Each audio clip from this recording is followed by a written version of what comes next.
அஸ்ஸலாமு அலைக்கும் ஃப்ரெண்ட்ஸ், நாம் இப்போ காலிஃப்ளவர் பெப்பர் மசாலா தான் செய்ய போகிறோம். அதுக்கு நான் காலிஃப்ளவரை க்ளீன் பண்ணி சுடுதண்ணியில் உப்பு போட்டு வச்சுருக்கிறேன்.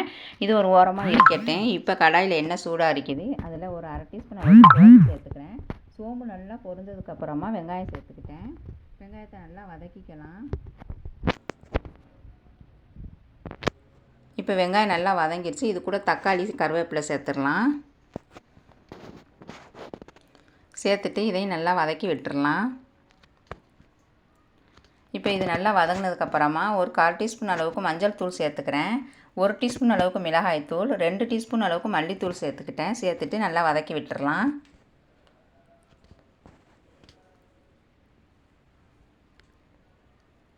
இப்போ இது எல்லாம் நல்லா வதங்கிடுச்சு. இது கூட உப்பு சேர்த்துடலாம். தேவையான அளவு உப்பு சேர்த்துக்கிட்டேன். சேர்த்துட்டு இப்போ எல்லாத்தையும் நல்லா வதக்கிட்டு இப்போ நம்ம க்ளீன் பண்ணி வச்சுருக்கிற காலிஃப்ளவரை இதில் சேர்த்துடலாம்.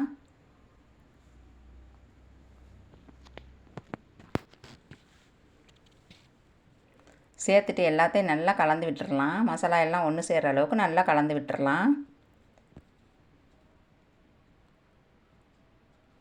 கலந்து விட்டுட்டு இப்போ இதில் ஒரு அரை டீஸ்பூன் அளவுக்கு இஞ்சி பூண்டு பேஸ்ட்டு சேர்த்துக்கிறேன். சேர்த்துட்டு அதையும் நல்லா கலந்து விட்டுடலாம். இப்போ இதில் ஒரு 3/4 டம்ளர் அளவுக்கு தண்ணி சேர்த்துக்கிறேன். சேர்த்து நல்லா கலந்து விட்டு ஒரு மூடி போட்டு மூடி வேக விட்டுடலாம்.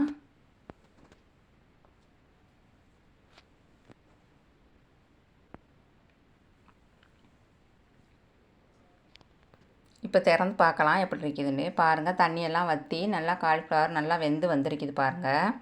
இப்போ நல்லா கலந்து விட்டுட்டு இதில் 1 டீஸ்பூன் அளவுக்கு மிளகுத்தூள் சேர்த்துக்கிறேன்.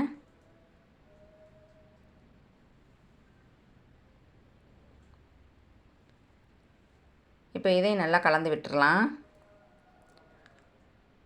கலந்து விட்டுட்டு இது கூட மல்லிக்கீரை சேர்த்துடலாம். சேர்த்து நல்லா கலந்து விட்டுடலாம். அவ்வளோதான், ஸ்டவ் ஆஃப் பண்ணிடலாம். இப்போ காலிஃப்ளவர் பெப்பர் மசாலா ரெடி ஆகிடுச்சு.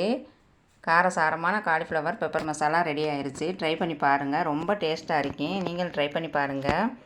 இது சாதத்து கூட, இடியாப்பம், சப்பாத்தி கூடலாம் வச்சு சாப்பிட்லாம். உங்களுக்கு பிடிச்சிருந்தால் நீங்கள் ட்ரை பண்ணி பாருங்கள். ஓகே ஃப்ரெண்ட்ஸ், இந்த வீடியோ பிடிச்சிருந்தால் லைக் பண்ணுங்கள், ஷேர் பண்ணுங்கள், கமெண்ட் பண்ணுங்கள். மறக்காமல் நம்ம சேனலை சப்ஸ்கிரைப் பண்ணிவிடுங்க. தேங்க்யூ.